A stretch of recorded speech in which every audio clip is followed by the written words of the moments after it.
எல்லாருக்கும் வணக்கங்க. இன்றைக்கி நம்ம சாயந்தர நேரத்தில் சாப்பிடக்கூடிய ஒரு சத்தான சுண்டல் குருமா தாங்க செய்ய போகிறோம். இதுக்கு சுண்டலாக ஒரு 7லேருந்து 8 மணி நேரம் ஊற வச்சுருக்கோங்க. ஒரு பாத்திரத்தில் சேர்த்து கொஞ்சம் தண்ணி சேர்த்துக்கலாங்க வேகிற அளவுக்கு. கூட கொஞ்சம் மஞ்சள் தூள், கொஞ்சம் உப்பு.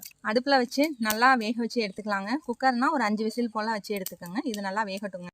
வெந்துட்டு இருக்க நேரத்தில் நம்ம கொஞ்சம் மசாலா ரெடி பண்ணிக்கலாங்க. அதுக்கு கொஞ்சம் வெங்காயம், கூடவே ஒரு 2 தக்காளி, 2 பச்சை மிளகாய், ஒரு 7-8 பல்லு பூண்டு, கொஞ்சம் இஞ்சி, கொஞ்சம் மல்லி இலை, கொஞ்சம் புதினா இலை, இது எல்லாத்தையும் நல்லா நேவாக அரைச்சி எடுத்துக்கலாங்க.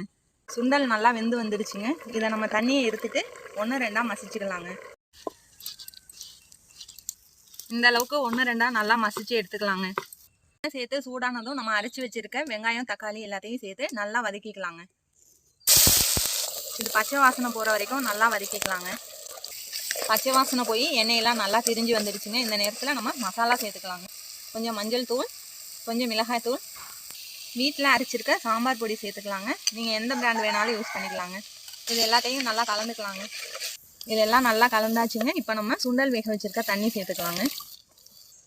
இது நல்லா கொதிக்குதுங்க. இந்த நேரத்தில் நம்ம மசிச்சு வச்சுருக்க சுண்டலை சேர்த்து நல்லா கலந்துக்கலாங்க. நம்ம ஏற்கனவே சுண்டலில் உப்பு சேர்த்து தாங்க வேக வச்சுருக்கோம். அதனால் இப்போ கம்மியாகவே சேர்த்துக்கலாங்க. கொதிச்சு வந்துட்டுங்க. இந்த நேரத்தில் ஒரு ஸ்பூன் சர்க்கரை சேர்த்துக்கலாங்க. இது கூட கொஞ்சமாக எலுமிச்சை சாறு பிழிஞ்சிக்கலாங்க. அவ்வளோதாங்க, நல்லா ரெடியாகி வந்துடுச்சு. இது கூட மல்லி இலை சேர்த்து இறக்கிக்கலாங்க. அவ்வளோதாங்க, சுவையான சுண்டல் குருமா ரெடி ஆகிட்டுங்க.